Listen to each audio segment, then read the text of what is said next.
इस सरकार ने 3 नए कानून जारी किए हैं और जितना भी आंदोलन हो रहा है देश में, जो किसान 80 दिनों से दिल्ली के बॉर्डर पे सर्दी में इतने दिनों से बैठे हुए हैं, अब गर्मी की तैयारी कर रहे हैं, वो किस लिए बैठे हैं?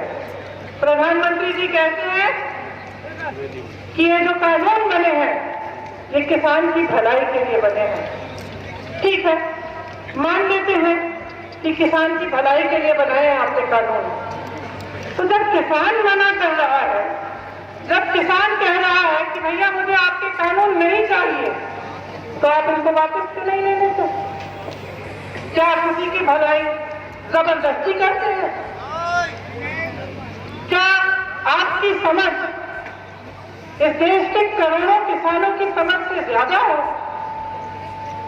क्या ये नहीं जानते कि इनकी भलाई के लिए क्या है, क्या नहीं है? फिर सरकार कहती है शायद समझ नहीं पाए हैं कि कानून क्या है।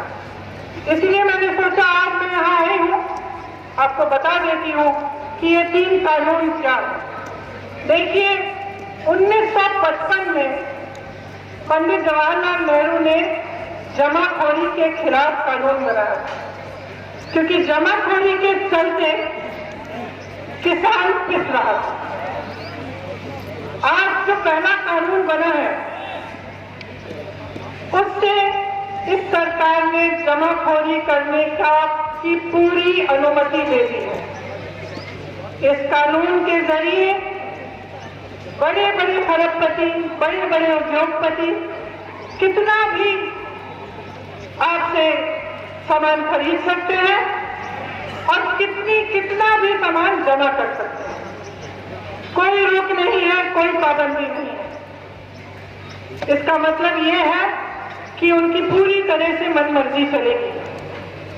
जब वो जमा करना चाहेंगे करेंगे, जब वो आपको कहना चाहेंगे कि अब हम खरीद नहीं सकते तो कहेंगे, जब आपको कहना चाहें कि आज ये दाम नहीं मिलेगा, आज हम आपको कम दाम देंगे, तो वो भी कर सकते हैं। तो ये जो पहला कानून है, इससे जमाखोरी बढ़ेगी और पूरी तरह से सरकार ने बड़े बड़े उद्योगपतियों को जमाखोरी करने की अनुमति दी। दूसरा कानून ये है कि जिसको प्राइवेट मंडी खोलनी है वो खोल सकता है और बड़े बड़े खरबपतियों की बड़ी बड़ी मंडियां खुलेंगी। तो शुरू में तो ऐसा लगेगा कि बहुत अच्छा है, अच्छी अच्छी मंडियां लगा रहे हैं, बना रहे हैं ये लोग। लेकिन इसमें क्या कहा है सरकार ने कि जो सरकारी मंडी है उसमें आपसे टैक्स लिया जाएगा और जो प्राइवेट मंडी है उसमें आपसे टैक्स नहीं लिया जाएगा। इससे क्या होगा? तमाम किसान प्राइवेट मंडी में जाएंगे, जैसे ही प्राइवेट मंडी में जाएंगे सरकारी मंडियां बंद होना शुरू होंगी। लेकिन सरकारी मंडी में एक चीज थी जो आपको मिलती थी, न्यूनतम समर्थन मूल्य आपको मिलता था। जैसे जैसे प्राइवेट मंडियां आगे बढ़ेंगी और सरकार की मंडियां बंद होंगी, आपको न्यूनतम समर्थन मूल्य मिलना बंद हो जाएगा। इसके जरिए भी जो बड़े बड़े खरबपति उद्योगपति हैं फिर से अपनी मनमर्जी कर पाएंगे। मंडी उनकी है, दाम वो तय करेंगे, कितना खरीदना है, कब खरीदना है वो तय करेंगे। अब तीसरा कानून सुनिए। तीसरे कानून में ये लिखा है कि कॉन्ट्रैक्ट यानी ठेके पे किसानी होगी। इसका क्या मतलब है?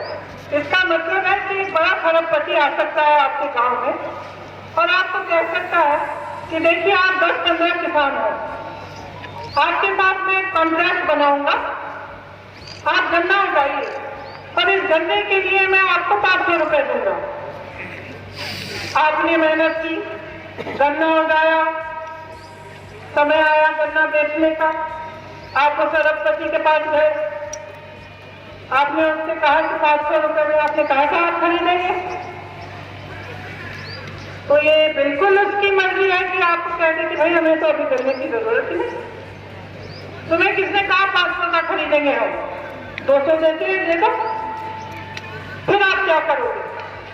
सबसे जो बड़ा जुल्म है इस कानून में वो ये है कि अगर ऐसी स्थिति पैदा हुई कि आपने कॉन्ट्रैक्ट कर दिया एक खरबपति के साथ, आपने गंगा उड़ा दिया, आपके साथ उन्होंने तय भी किया था कि एक दाम पे देंगे, अब वो कहता है कि भैया हमें जरूरत नहीं है, हम जाओ कहीं और बेच दो अपना, तो आप अदालत में भी नहीं जा पाएंगे, आपकी कोई भी सुनवाई नहीं होगी।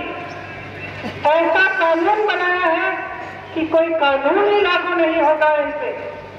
और आप सोच सकते हैं कि अगर सिर्फ उस कानून में लिखा है कि आपको अगर सुनवाई करानी है एसडीएम तक जा सकते हैं, उनसे बड़ा एक अफसर है उनके पास जा सकते हैं। अब आप सोच सकते हैं कि एक तरफ खरबपति, एक तरफ आप, क्या होगा? न्याय मिलेगा आपको? नहीं मिलेगा।